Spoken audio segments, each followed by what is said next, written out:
Hola a todos. Hoy es miércoles 10 de junio de 2026 y nuestro querido amigo Robert está aquí con nosotros. Bienvenido, Robert. Welcome back, Robert. Encantado de estar aquí.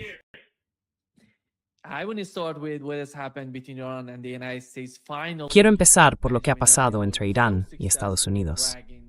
Al final, Benjamin Netanyahu ha sido muy hábil en arrastrar, ya sabes, este tipo de guerras que siguen y siguen sin parar.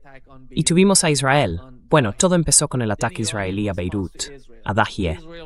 Luego vino la respuesta iraní contra Israel. Israel respondió a Irán. Irán volvió a atacar a Israel. Y después Estados Unidos. Ayer Donald Trump salió y dijo que algo estaba ocurriendo en el Golfo Pérsico, en el Estrecho de Hormuz.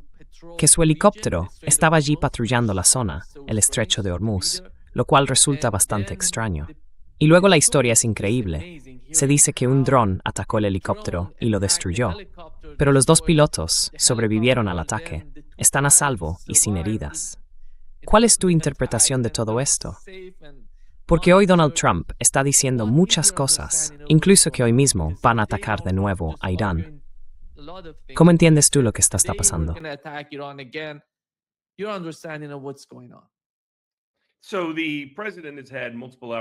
El presidente ha tenido varias oportunidades desde principios de abril para salir del desastre y el caos que él mismo creó.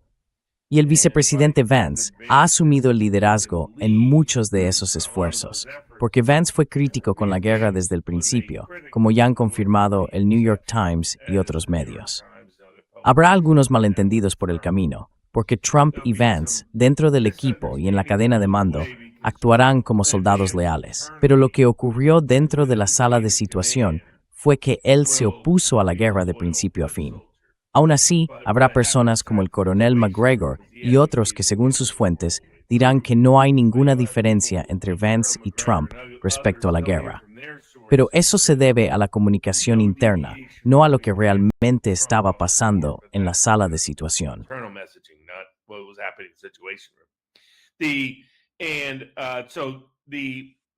Así que, el acuerdo original que había sobre la mesa consistía en abrir el estrecho, declarar un alto el fuego en todos los conflictos y eliminar cualquier bloqueo o medida similar como primera fase. Luego, la segunda fase avanzaría hacia establecer los parámetros de las negociaciones, algo que habíamos acordado como parte de ese alto el fuego. Esa segunda fase se centraría en el alivio económico y de sanciones, a cambio de liberalizar ciertos aspectos en torno al Estrecho de Hormuz y otros elementos, antes de pasar a las negociaciones sobre el control de la capacidad de enriquecimiento nuclear y de cualquier material ya enriquecido. Después, el presidente... ese acuerdo, esa segunda fase del acuerdo, se alcanzó tras el alto el fuego. Aunque primero debería decir que el alto el fuego se declara, y luego Líbano, como señalas ahora, pero también entonces lo incumple de inmediato.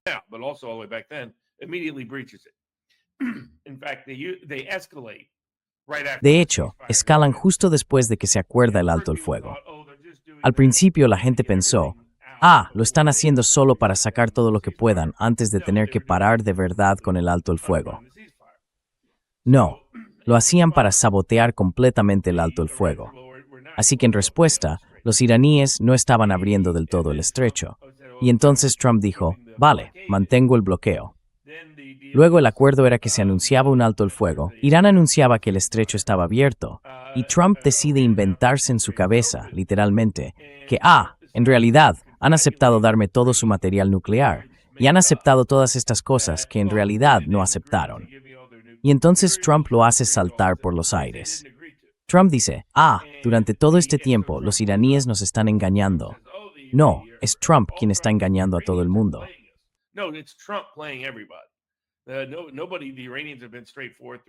Nadie. Los iraníes han sido claros durante toda la negociación.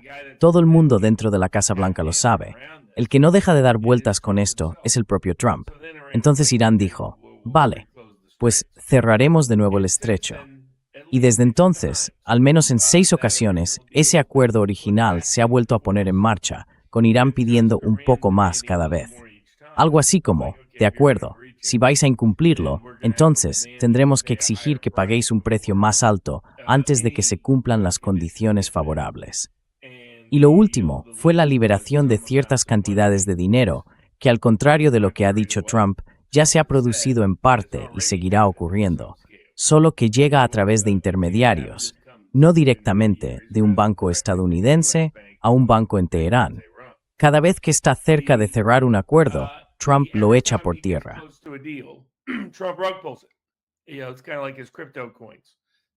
Es un poco como con sus criptomonedas. Si invertiste en ellas, acabaste arruinado, prácticamente con una caída del 96 o 97%. Pero no la familia Trump. Ellos se llevaron, siendo conservadores, $500 millardo con esas estafas. Ayer, por ejemplo, Vance estaba intentando convencer a la gente sobre el acuerdo que estamos a punto de firmar. Y mientras eso pasa, Trump entra en pánico. Ve todas esas críticas del lobby israelí porque se pasa el día viendo Fox News. Lo oye también de los grandes donantes y de senadores como Wicker, Graham y todos esos locos a los que le gusta escuchar por la razón que sea. Y se echa atrás una y otra vez. Y la gente siempre asumió que se echaría atrás para proteger los mercados.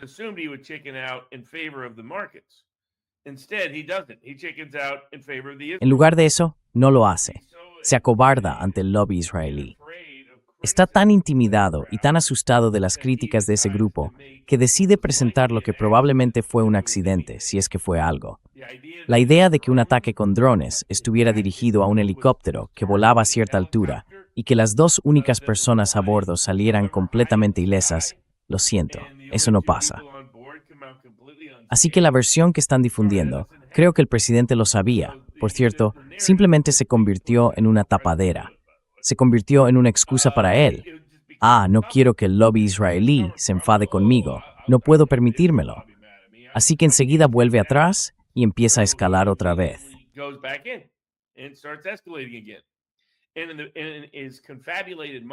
Y en su mente confabulada, cuando decide emocionalmente por razones psicológicas que tiene que hacer algo que es sencillamente una estupidez, sigue diciendo, todos los presidentes antes que yo han sido estúpidos.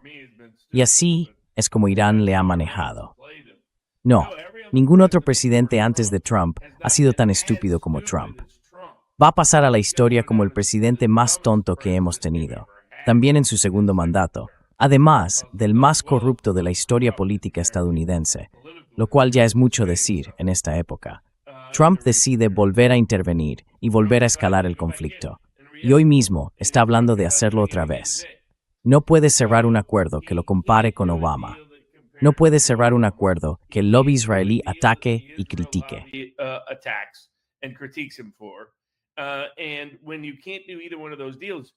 Y cuando no puedes hacer ninguno de esos acuerdos, literalmente eres incapaz de negociar. Lo que los rusos entendieron hace 6 meses y que por desgracia los iraníes están tardando toda una vida en comprender, es que Trump no es capaz de cerrar un acuerdo. Por eso, Joe Kent, yo y algunos otros, junto con amigos y aliados del sector antiguerra dentro de la administración, hemos estado defendiendo desde el primer día un camino claro, que Trump se aparte. Nunca va a ser un acuerdo razonable. No es capaz de hacerlo porque está dominado por el miedo. Ya sabes, lo único que le hizo hablar de forma sensata durante unos 10 días fue el riesgo de que Irán tuviera o mostrara armas nucleares si esto se agravaba, fuera cierto o no.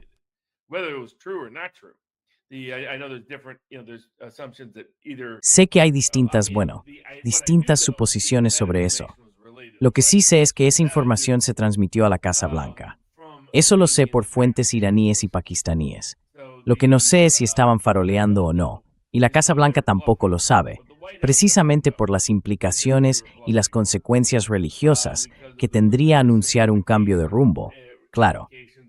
Pero según los datos de las encuestas que he visto, y esto ya era más o menos cierto desde hace tiempo, pero ahora el profesor Mamdani lo confirma con claridad, el sentimiento entre la población iraní es que quieren tener un arma nuclear. Es decir, prácticamente todos. El profesor Sadat, de la Universidad de Maryland, ya hizo esta misma pregunta en Irán, allá por 2007 o 2008. E incluso entonces, ya había un sentimiento muy fuerte dentro del país de que debían tener armas nucleares, por orgullo y por disuasión.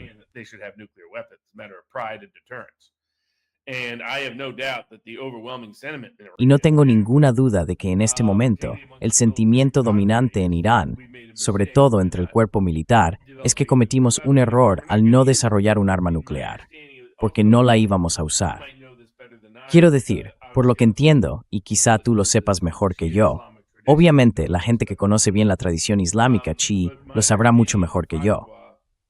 Pero según tengo entendido, la fatwa se puede interpretar de forma que, incluso si se considera vigente después de la muerte del líder que la emitió, lo que prohíbe es usar un arma nuclear, no necesariamente tenerla, si las circunstancias y las condiciones cambian.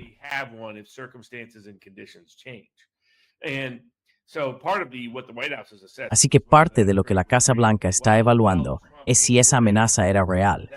Pero mientras Trump estaba preocupado por eso, eso fue lo que le motivó a decir, vale, tenemos que salir sí o sí. Y cuando recibió críticas, no de Irán, sino de Israel, del lobby israelí, se convenció a sí mismo de que, bueno, probablemente no era un riesgo real. Por eso sigo diciendo que no puede tomar buenas decisiones. El proceso de toma de decisiones está completamente roto. El Trump que cualquiera conocía antes ya no existe. Se ha ido. Y ahora piensa como un niño pequeño, como si tuviera 2 años. Y la consecuencia de eso es que se convence a sí mismo de que lo malo no puede pasar.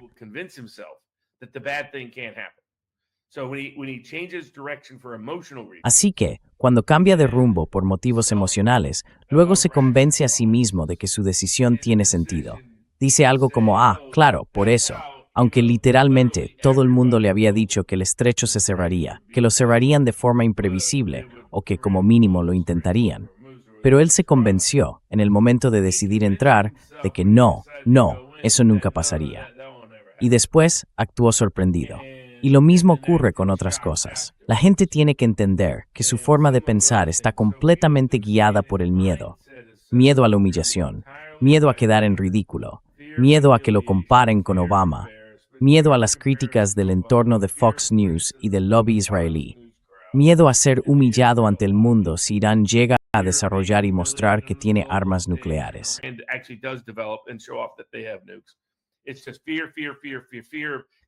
Es solo miedo a quedar tan destrozado en las elecciones de mitad de mandato que acabe siendo destituido y expulsado de la presidencia. Eso es lo único que le mueve. Pero, sea cual sea el miedo que domine a corto plazo, él lo racionaliza, lo excusa y se convence de que los otros temores, los del otro lado de la balanza, nunca se harán realidad. Y hace falta un esfuerzo enorme para lograr que reaccione.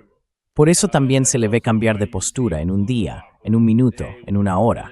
Son emociones distintas, miedos distintos, que dominan en momentos diferentes.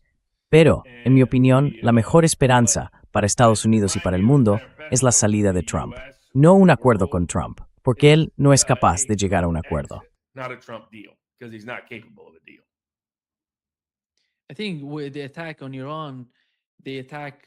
Creo que con el ataque a Irán, atacaron 2 islas y un puerto. La isla Siri, la isla Keshm y el puerto de Hask. Y lo sorprendente es que también atacaron 2 suministros de agua. En Sirik. ¿Por qué? ¿Por qué hacerlo? Es una isla. Si atacas eso, ¿quieres que ocurra lo mismo en Israel, por ejemplo, si intentan hacer algo así? Porque Irán ha intentado evitar atacar plantas desalinizadoras durante la guerra. No han golpeado ninguna de esas plantas durante el conflicto. Eso forma parte de la ideología chií, por cierto. No se ataca el suministro de agua.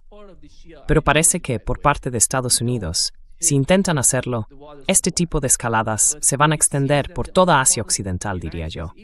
No solo en Israel. En los países del Consejo de Cooperación del Golfo podrían hacer lo mismo.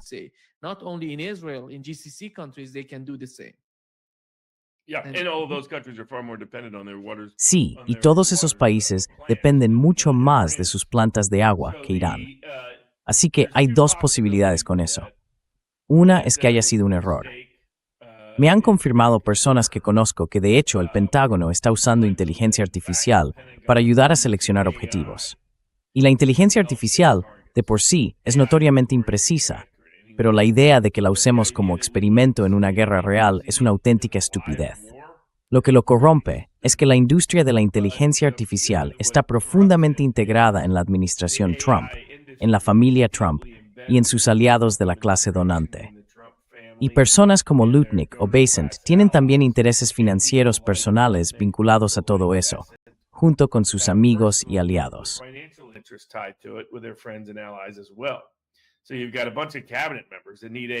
Así que tienes a varios miembros del gabinete que necesitan que la inteligencia artificial sea súper rentable, que necesitan convencer a la gente de que esas salidas a bolsa, las ofertas públicas iniciales de Anthropic, de OpenAI, de SpaceX, están a punto de lanzarse. Todas ellas con entidades muy serias o completamente impulsadas por la inteligencia artificial. Y lo único que ha mantenido en pie el mercado bursátil es la inteligencia artificial. Lo único que ha sostenido nuestro PIB en el primer año de Trump es la inteligencia artificial. Y si todo eso fuera un montón de basura, decidieron que no pueden permitirse hacerse esa pregunta, así que creo que la están utilizando. Creo que la usaron en nombre de Ucrania y acabaron alcanzando esa escuela de chicas, igual que alcanzaron la escuela de chicas en Irán para iniciar toda la guerra.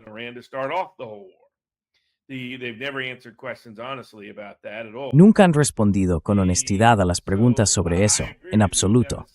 Así que estoy de acuerdo contigo. Ahora, la segunda posibilidad es que haya oficiales israelíes en la sala tomando decisiones sobre los objetivos. Y por desgracia, eso no me sorprendería nada. Si ese es el caso, el objetivo de Israel es la escalada constante.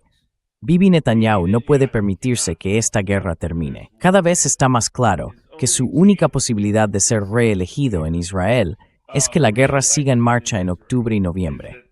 Así que, aunque Vance vaya por ahí diciendo a todo el mundo que no se preocupen, que seguro que esto habrá terminado antes de las elecciones de mitad de mandato, no puede garantizarlo, porque su jefe no actúa de forma racional.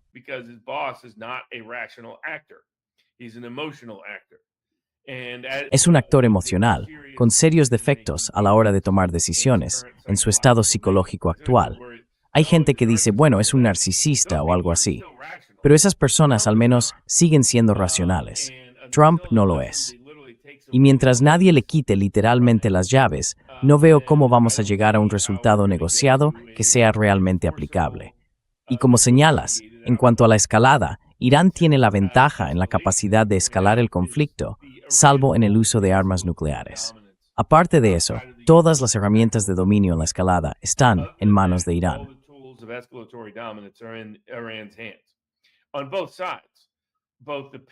En ambos lados, tanto el dolor que pueden infligir como, igual de importante, el dolor que pueden soportar. Se quedan con el petróleo y el gas.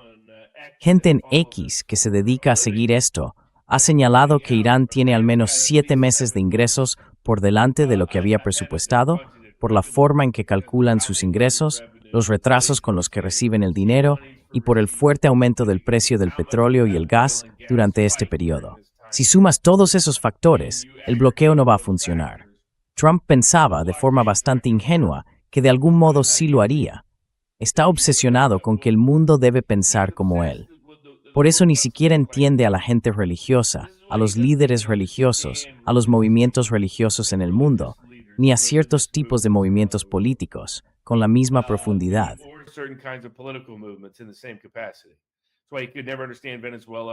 Por eso, nunca pudo entender Venezuela, ni puede entender Cuba. Pensaba, basta con entrar y sobornar a la gente.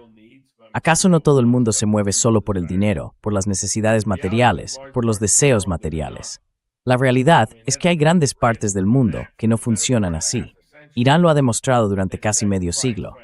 Han hecho sacrificios económicos por los principios y las ideas que defiende su régimen, de una forma que muy pocas civilizaciones harían.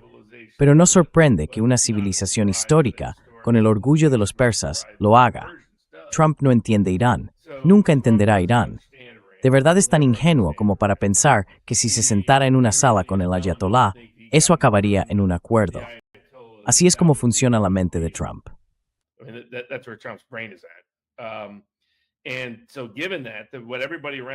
Así que, dado eso, lo que todo el mundo en la Casa Blanca, en el Pentágono y en la opinión pública debería estar defendiendo, en mi opinión, es la salida. Porque el acuerdo es extraordinario. Entiendo por qué el Dr. Parsi defiende un acuerdo.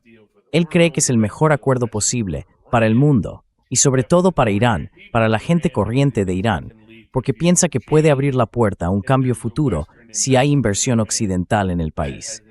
Esa inversión, según él, tendría un efecto moderador sobre el régimen, que podría reformarlo o incluso derribarlo.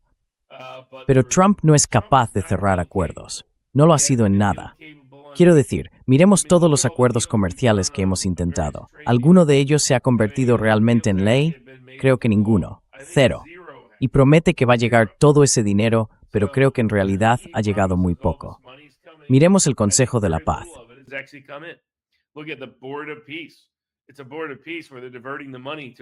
Es una junta por la paz, donde están desviando el dinero a dos cuentas distintas de la cuenta oficial y transparente, mientras en Gaza no hay ninguna paz. Y Trump no tiene el valor de Ronald Reagan, ni la inteligencia de ninguno de sus predecesores, que rechazaron exactamente esta misma petición de guerra que Israel lleva haciendo desde finales de los años 80, desde el final de la guerra entre Irán e Irak, cuando pensaban que esa guerra acabaría con ambos bandos. Y no fue así. Entonces empezaron a exigir que invadiéramos Irán. Y desde entonces, de repente, llevan diciendo que están a 2 semanas de conseguir una bomba nuclear, desde 1989. Pero incluso si la consiguieran, eso no significa que la fueran a usar de una forma peligrosa para el mundo. Esa suposición siempre ha sido errónea.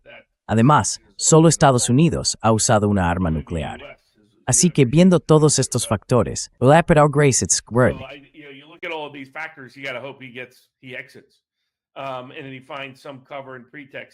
Y luego encuentra alguna excusa o pretexto para hacerlo. Al pueblo estadounidense no le importaría cuál sea el pretexto. Solo quieren salir de ahí. Y la economía está empezando a gritar. Y las elecciones de mitad de mandato pintan tan desastrosas ahora mismo que según mis proyecciones, y llevo apostando por estas cosas desde que era un crío, los demócratas tendrán 240 o más escaños en la Cámara y 53 o más en el Senado. Eso significa juicios políticos, investigaciones, todos los escándalos de corrupción. ¿Y qué pasa cuando la gente empiece a darse cuenta de que todos esos escándalos de corrupción están relacionados con el lobby israelí, lo estén o no? O con esta guerra, que parece tener vínculos con los emiratíes, algunos saudíes, otros incluso algunos cataríes.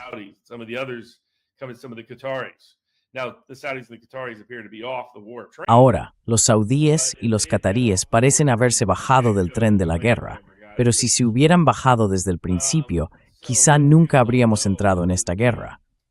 Pero la gente no sabe que no se trata solo de la isla albanesa que los Kushner intentan comprar para construir un resort de lujo, con todos esos túneles subterráneos de la época comunista soviética.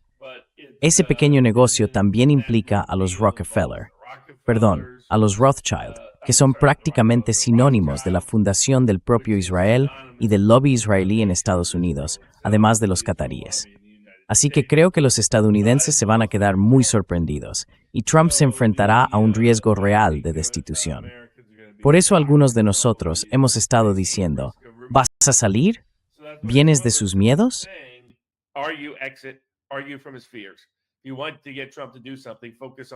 Si quieres conseguir que Trump haga algo, céntrate en los miedos.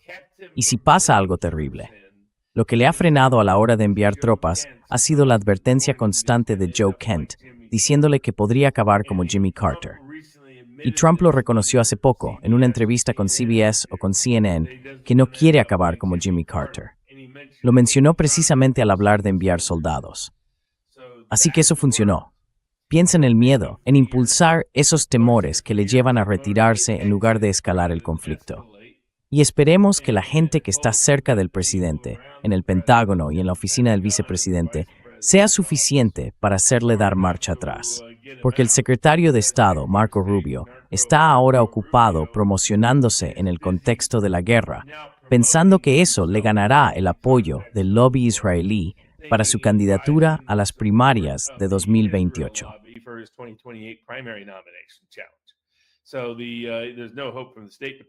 Así que no hay ninguna esperanza por parte del Departamento de Estado. La CIA está completamente descontrolada, aunque los agentes de siempre han informado una y otra vez, y los analistas llevan diciendo desde el primer día que esto sería un desastre. Pero ahora que Gabbard se ha ido, Amarillo Fox, su adjunta, también se ha ido. Joe Kent está fuera, y otros que no eran tan conocidos pero tenían papeles influyentes han sido apartados. Trump puede elegir personalmente qué información de inteligencia quiere recibir. Y por eso, Trump no es un responsable ni fiable tomador de decisiones en este contexto. Así que hay que celebrar la salida, porque si no, lo que tendremos será una escalada.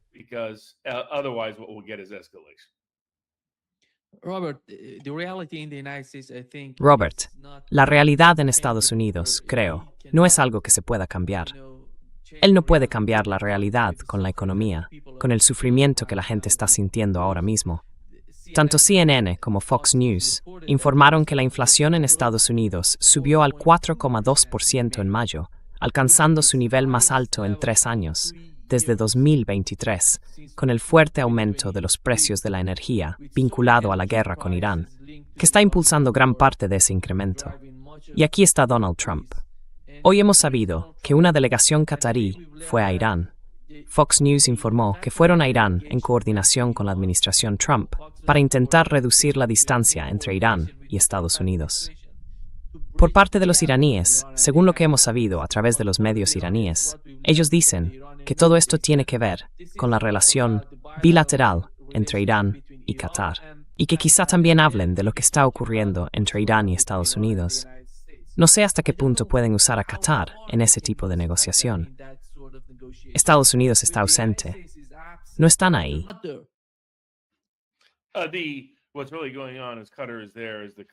Lo que realmente está pasando es que Qatar está ahí como intermediario para enviar el dinero. Nadie quiere admitirlo públicamente. E Irán está dispuesto a portarse bien, así que algunas de sus fuentes lo han dejado escapar. El secreto ya no es secreto. Así que, cuando ves a Qatar ahí, es porque van a encargarse de liberar los activos iraníes retenidos por Estados Unidos. Esto se remonta a 1979, cuando, ya sabes, el Shah compró un montón de armas. Luego el Shah fue derrocado, y Estados Unidos dijo, no vamos a enviarte las armas, y además nos quedamos con tu dinero. ¿Sabes a lo que me refiero? Una mentalidad de pura extorsión.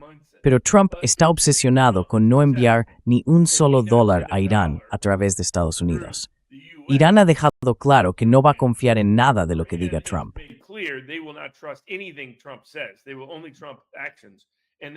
Solo van a confiar en las acciones de Trump. Y no van a tomar ninguna medida recíproca hasta que, y a menos que, Trump libere dinero en sus cuentas bancarias. Luego tienes, ya sabes, a Soros Scotty por ahí, fingiendo que va a sancionar a todo el que tenga alguna relación con el comercio de petróleo iraní. Pero en realidad, el objetivo es que nadie se entere de que Trump autorizó un montón de dinero para Irán solo para cubrirse las espaldas. Por eso están enviando a Qatar. Pero tienen que fingir, todos están fingiendo, que se trata simplemente de ayudar en las negociaciones o de mantener relaciones bilaterales al margen de ellas, cuando en realidad todo va de que Qatar actúe como intermediario para hacer llegar el dinero a Teherán.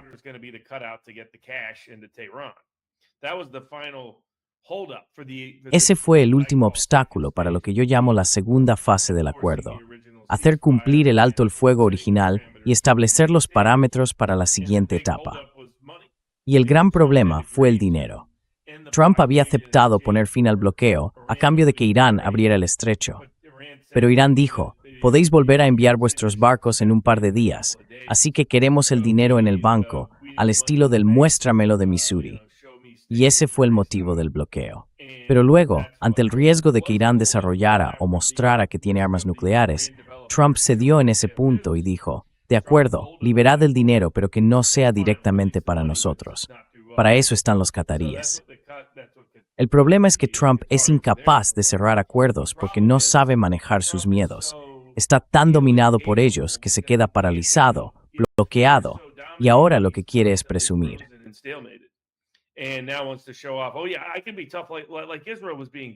Sí, puedo ser duro, como Israel estaba siendo duro. Pero Israel no estaba siendo duro, estaba siendo estúpido y jugando con el futuro económico de todo el mundo. Y sobre tu punto económico, si Trump no sale este mes, entonces vamos directos hacia el precipicio. Quiero decir, ya vamos a sufrir un golpe. La economía global va a sufrir un golpe. Pudimos ocultar y disimular el problema del suministro de petróleo con una destrucción temporal de la demanda en Asia Oriental, pero eso, claro, acaba afectando a la economía. Es la razón por la que normalmente, cuando hay un shock energético, suben los precios del petróleo y los costes relacionados, pero el impacto a medio y largo plazo es una recesión enorme.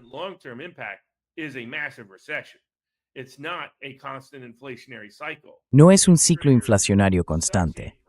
Provoca un aumento tan fuerte de los precios que la destrucción de la demanda llega de forma natural, y con esa caída de la demanda, la economía empieza a decaer. Y eso sin entrar siquiera en las necesidades energéticas de los centros de datos de inteligencia artificial, ni en la creciente polémica en Estados Unidos por esos centros, por los olores, por el uso del agua, por si están contaminando y volviéndola tóxica, por el aumento del coste de la energía y por los residuos que al parecer generan estos lugares.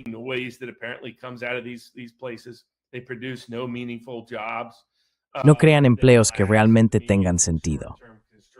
Lo último, quiero decir, hay un pequeño impulso a corto plazo por la construcción y ya está. Y la mayoría de los trabajadores de la construcción son profesionales, ni siquiera se especializan en este tipo de obra, así que ni siquiera vienen de la comunidad local. Y esa burbuja de la inteligencia artificial puede estallar en cualquier momento. Si a eso le sumas una economía al borde del precipicio, con los inventarios reducidos a niveles récord y los mercados tan manipulados que cuando lleguen a su punto de ruptura, muchos de los mecanismos de contención ya estarán rotos. Entonces, la caída puede ser mucho más rápida, más dura y más severa que cualquier otra. Trump lo sabe. Sus asesores económicos se lo han dicho. Sus secretarios de energía también se lo han advertido.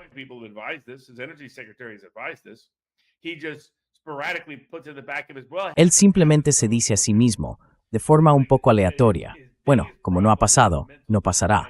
Su mayor problema con su deterioro mental ha sido la confabulación. Se convence de cosas que son completamente falsas y finge que cosas que son absolutamente ciertas no lo son. Y sigue cayendo en esa misma forma de tomar decisiones, lo que socava cualquier intento de cerrar un acuerdo, cuando en realidad la salida es nuestra mejor oportunidad. De lo contrario, la zona podría arder. Podríamos tener una crisis de refugiados enorme si las plantas desalinizadoras del Golfo son atacadas. No tienen otra fuente de suministro. Tendrían que desplazar a millones y millones de personas, y eso podría acabar provocando otro tipo de crisis migratoria en Europa.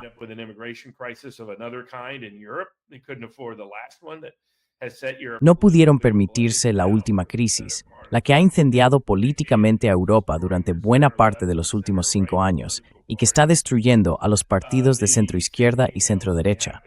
Lo mismo podría pasar en Estados Unidos. Ya está ocurriendo en el Reino Unido.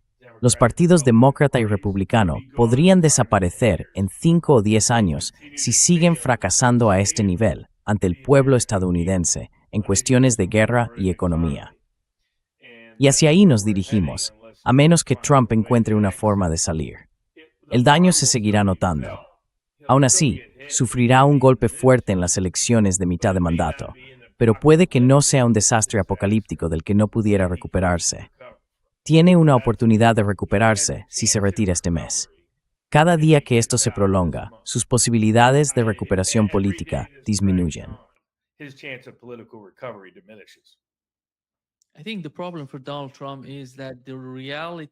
Creo que el problema para Donald Trump es que la realidad, el resultado de su guerra elegida en Oriente Medio, está afectando a Israel tanto geopolíticamente como militarmente, con esta última oleada de ataques iraníes contra el país. Golpearon objetivos en el norte, en el centro y en el sur de Israel.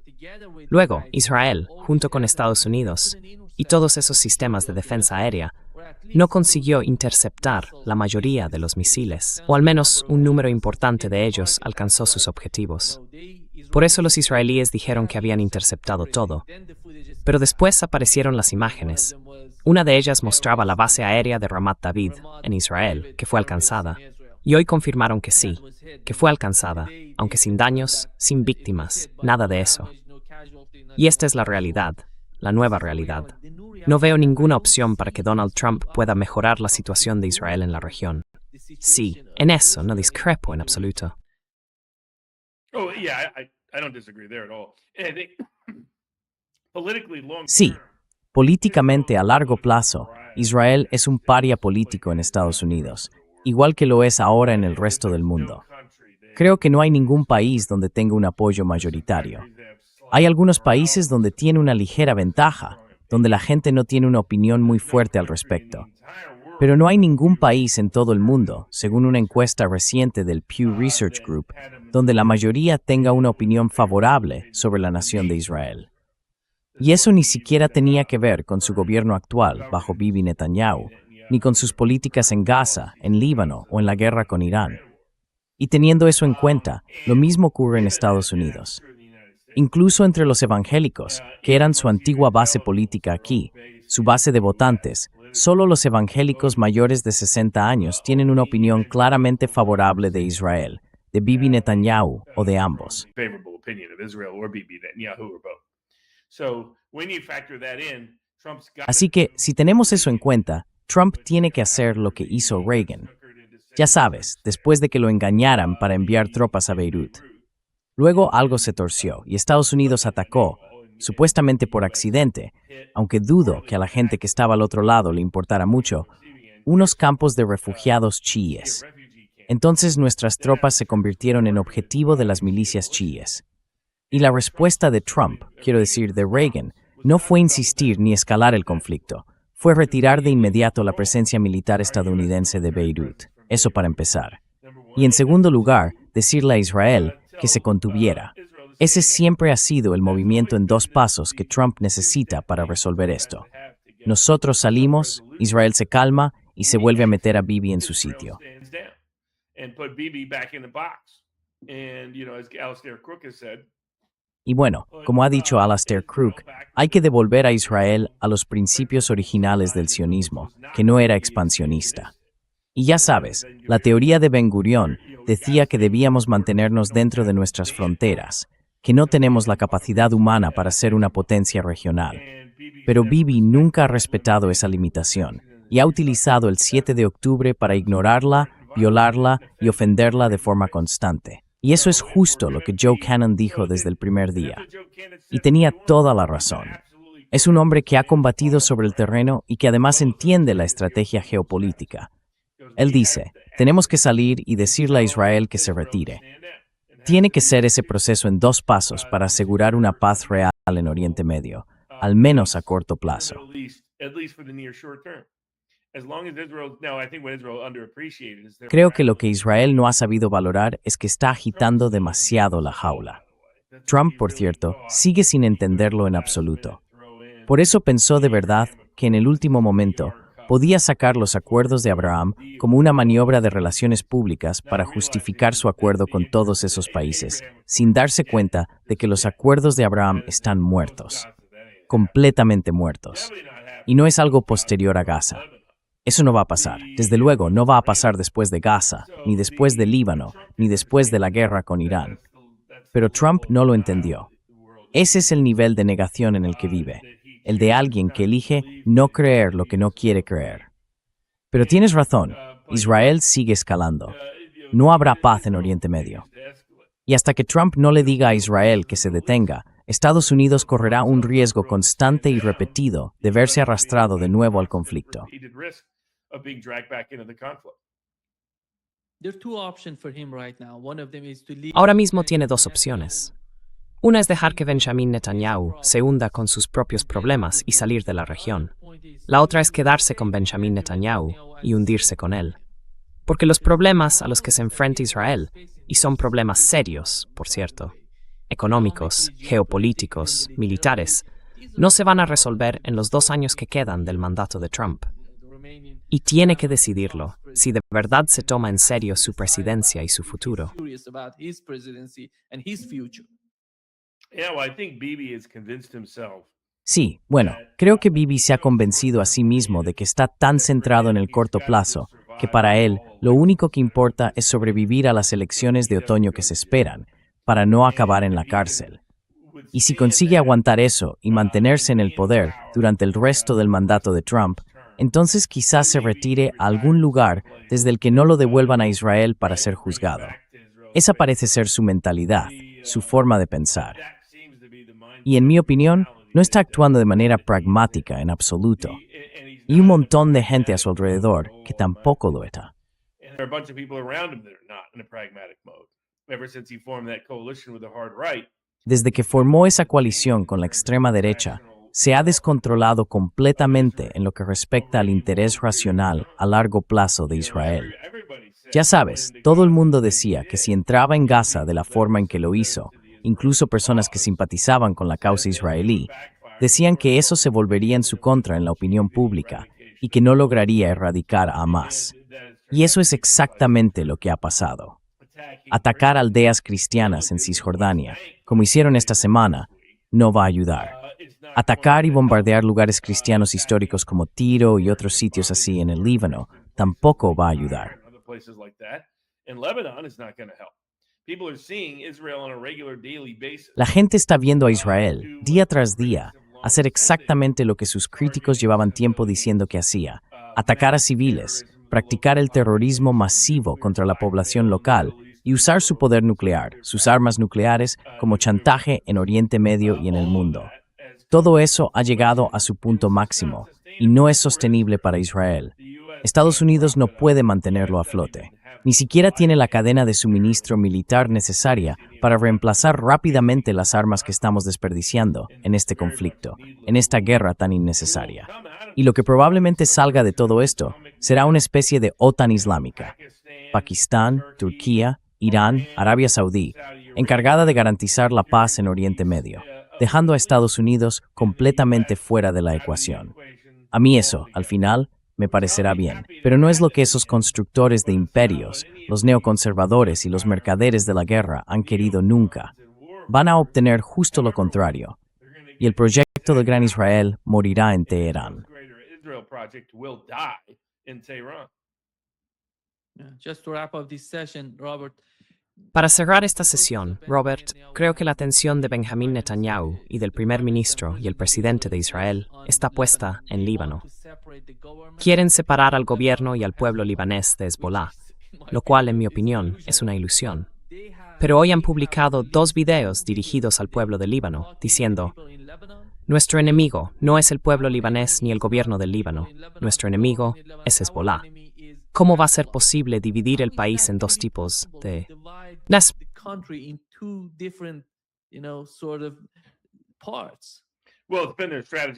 Bueno, ha sido su estrategia durante medio siglo.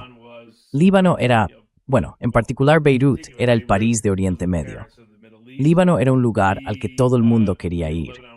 Era un país que gente como el profesor Chomsky podía señalar como el modelo ideal de gobierno en Oriente Medio, porque era multirreligioso, multiétnico y aún así estable y fuerte. E Israel y sus defensores aprovecharon el auge de las tensiones sectarias en Líbano, junto con la expulsión de los palestinos, primero de Israel y luego de Jordania hacia Líbano, para desestabilizarlo. Y desde entonces han estado enfrentando a unos contra otros, en lo que realmente se han convertido en auténticos maestros. Poner a un grupo suní contra un grupo chií.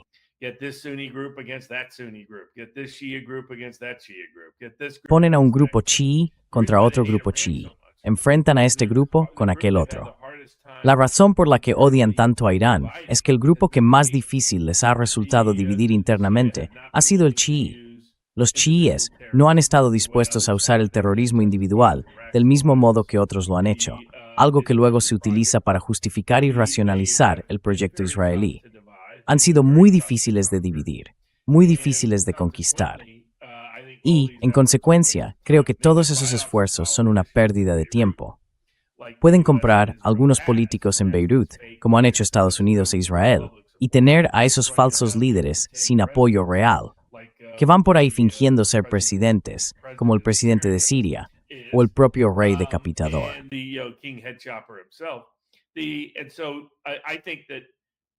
Así que creo que al final no van a imponerse en Líbano.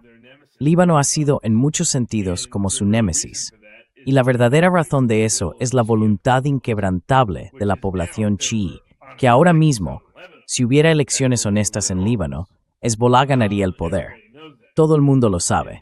Es como fingir que el IRA no representaba realmente a los irlandeses. Había muchos irlandeses que no aprobaban sus métodos, pero nunca iban a ponerse del lado de los ingleses. Y aquí pasa lo mismo, incluso más aún con los chiíes. Y ahora que Irán respalda a los chiíes y se está convirtiendo en su verdadero protector, antes lo era solo de forma nominal y de manera intermitente.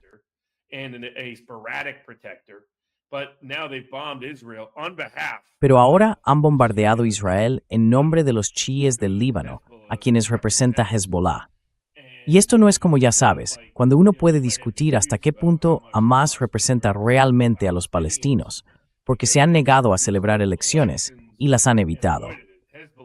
Hezbollah estaría encantado de tener elecciones libres en el Líbano, porque sus aliados ganarían cargos y dominarían el gobierno. Así que no creo que el proyecto del Gran Israel esté muerto. Solo que la gente en Tel Aviv aún no lo sabe. Sí, muchísimas gracias, Robert, por acompañarnos hoy. Un verdadero placer, como siempre. Por supuesto, siempre es un privilegio. As always. Absolutely, always a privilege. Nos vemos pronto. Adiós. Is it